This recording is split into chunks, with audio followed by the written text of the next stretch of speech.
Siempre que energizamos un motor de corriente directa con escobillas, este gira libremente hasta llegar a su velocidad nominal. Si abrimos el motor podemos identificar el rotor y el estator. El primero tiene devanados que al conducir corriente generan un campo magnético, mientras que el estator tiene un par de imanes permanentes. Ambos campos, con la orientación de flujo adecuada, generan par que hace que gire el motor. A fin de que el motor gire de forma continua, es necesario energizar los devanados en forma sucesiva. Esto último se logra de forma mecánica mediante el colector, que junto con las escobillas energizan cada devanado con la polaridad adecuada. Cuando se trata de un motor de corriente directa sin escobillas, VLDC por sus siglas en inglés, la conmutación de los devanados se hace de forma externa, lo que implica el uso de una etapa de potencia mucho más compleja. Para entender mejor cómo funciona un motor VLDC, consideremos una configuración tipo estrella con doble devanado y un único par de polos. El motor es energizado por 6 interruptores dispuestos en 3 medios puente H. Cuando la terminal A mayúscula del motor se conecta al bus de voltaje, este se polariza de forma directa, mientras el devanado A minúscula se polariza de forma negativa.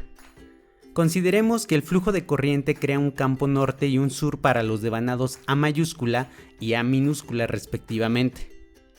Del mismo modo, si conectamos el devanado B a tierra, esto polariza de forma positiva al devanado B minúscula y de forma inversa al devanado B mayúscula.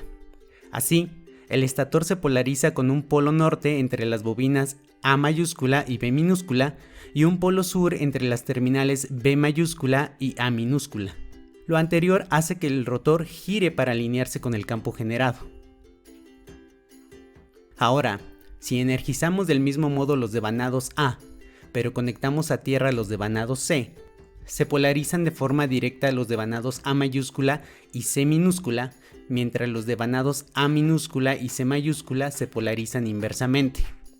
Esto hace que el campo magnético del estator cambie su orientación ligeramente en contra de las manecillas del reloj, haciendo que el rotor siga el mismo movimiento que el campo del estator. De este modo se obtienen 6 pasos para un ciclo eléctrico completo. Sin embargo, la pregunta que surge aquí es, ¿en qué momento se debe cambiar de paso? Algunos motores VLDC incluyen sensores de efecto Hall para este propósito. Estos sensores están dispuestos de tal manera que procuran que el campo del estator sea perpendicular con el campo de los polos.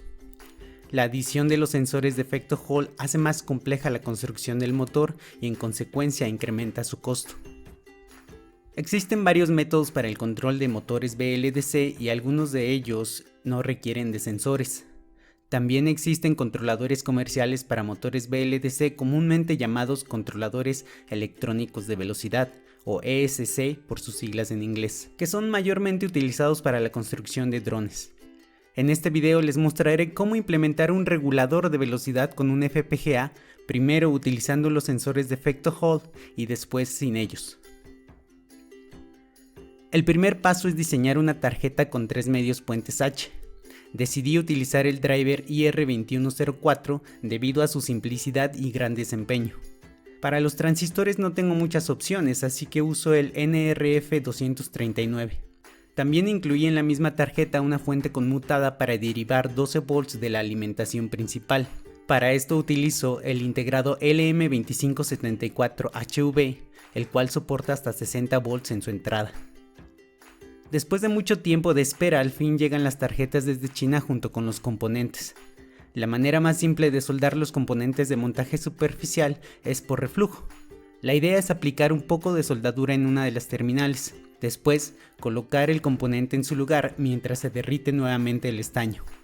Una vez que se enfría el metal, se aplica soldadura al otro extremo del componente y listo. El procedimiento es el mismo para todos los componentes. Para probar la tarjeta vamos a diseñar un circuito para regular la velocidad de un motor mediante el voltaje aplicado a sus devanados. Por supuesto, esto con ayuda de los sensores de efecto Hall. El diagrama a bloques del circuito es bastante simple. Por un lado tenemos un decodificador de las señales de efecto Hall y por otro, un circuito para la modulación de ancho de pulso. Así, con ayuda de unas compuertas simples podemos generar las 6 señales para los 3 medios puentes H. Como seguramente ya suponen, la implementación del circuito es directa. Utilizo un módulo de terminales de la tarjeta BASIS 3 para leer las señales del sensor de efecto Hall y un módulo más para la generación de señales de activación. Por supuesto, el orden de conexión es crucial para evitar un accidente. El circuito funciona perfectamente. De acuerdo al osciloscopio y el número de polos del rotor, el motor gira a cerca de 5000 RPM, con un voltaje de 48 volts. Sin embargo, no hay ningún mérito en esto, puesto que solo he diseñado un decodificador de las señales de efecto Hall. Por tanto, lo que sigue es hacer que el motor funcione sin sensores. Ahora utilizo el diagrama de la imagen para describir un circuito que no requiera de las señales de efecto Hall. La idea es generar pulsos cada cierto tiempo y que estos habiliten una máquina de estados finitos, la cual determina la secuencia de conmutación en el orden correcto. Comenzamos con la descripción de la máquina de estados. Puesto que son 6 los pasos en la conmutación, la máquina de estados ha de tener 6 estados. Cada estado presenta en su salida la combinación adecuada de señales para los transistores, y el paso entre estados está condicionado al pulso generado por un temporizador. Bastante simple. Implementamos rápidamente el circuito anterior en la tarjeta. Desconecto los sensores de efecto Hall y voy probando los diferentes ciclos de trabajo. Con un ciclo de trabajo pequeño el motor no gira del todo, y con uno muy grande hay demasiada vibración. Es evidente entonces que el tiempo de conmutación y el ancho de pulso son correspondientes. Lo anterior es muy similar a utilizar un motor a pasos, ya que cada paso en la conmutación se hace sin considerar las condiciones del motor. Una manera de hacer esto es censar el voltaje generado en las bobinas del motor con respecto a un punto central del devanado. Utilizando el circuito anterior y con ayuda del osciloscopio, podemos visualizar dichos voltajes. Es fácil notar que la forma pulsante de estas señales se debe a la activación de las bobinas con la señal de PWM. A fin de tener una mejor medición del voltaje generado, he incluido 3 filtros activos pasabajas en la tarjeta. Inicialmente estos filtros estaban pensados para filtrar la corriente. Por tal razón, tengo que cortar las pistas y conectar con cables las bobinas del motor. Ciertamente, ahora las señales lucen mucho más definidas. Ahora conecto estas señales con resistencias de 10 kΩ en una protoboard a fin de tener un punto neutral virtual. Nuevamente, con ayuda del osciloscopio observamos que las señales tienen más o menos una forma trapezoidal como se esperaba. Aquí hay que tener cuidado de aislar la tierra física del conector del osciloscopio para evitar un cortocircuito. A continuación, utilizo el circuito LM311 para comparar las señales de los devanados con el voltaje en el punto neutral. Puesto que aumentan las conexiones en el circuito, prefiero soldar todo en una tarjeta perforada y así evitar falsos contactos. Una vez más, observamos las señales obtenidas y lucen bastante prometedoras. A baja velocidad, las señales de los sensores de efecto Hall y aquellas generadas por los comparadores son muy similares. Lo siguiente es diseñar un circuito que haga girar el motor a una velocidad lo suficientemente rápida para generar voltaje en los devanados durante unos segundos y luego continuar el giro utilizando las señales generadas para la conmutación. Algo así como lo que se muestra en este diagrama. Es bastante claro que un temporizador genera pulsos cada cierto tiempo, y eso hace que una máquina de estados finitos produzca las señales de activación en la secuencia correcta. Describo e implemento el diseño anterior y compruebo que a un tiempo y ciclo de trabajos específicos el motor gira suavemente. Un botón servirá para habilitar un latch cuya salida habilita a su vez a un temporizador. Esta habilitación también sirve como selector de un multiplexor que permite pasar pulsos generados por otro temporizador. Cuando el periodo del primer temporizador expira, el multiplexor ahora deja pasar los pulsos que genera otro módulo que detecta los cruces por cero de las señales de conmutación. La descripción de hardware es bastante simple. Comenzamos por describir un componente que detecta los cambios en las señales de conmutación. Básicamente se trata de 3 flip-flops para almacenar las señales actuales y anteriores y 5 compuertas XOR para detectar los cambios de estado de dichas señales. En el top level implementamos todos los componentes antes descritos junto con la lógica de los multiplexores y la lógica para hacer parpadear un LED. Esto último solo como indicador de que el sistema está operando correctamente.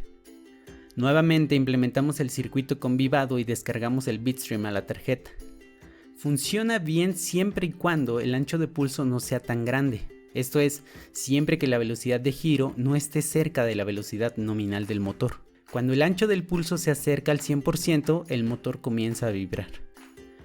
De cualquier forma, el motor funciona bien en un rango amplio de velocidad. Ahora lo único que resta es probar el sistema con un motor de mayor velocidad. Conecto el motor y alimento el sistema con 16 volts. El motor funciona sin problemas, sin embargo, nuevamente, cuando la velocidad alcanza cierto valor, el motor comienza a vibrar. En resumen, la técnica mostrada aquí para regular la velocidad de un motor BLDC es muy útil cuando este no cuenta con sensores de efecto Hall. Sin embargo, no es posible alcanzar una velocidad muy alta con esta técnica, esto debido al retardo en la detección de las señales de conmutación y también debido al ruido en las mismas. Espero les haya gustado este video y por supuesto que hayan aprendido algo nuevo.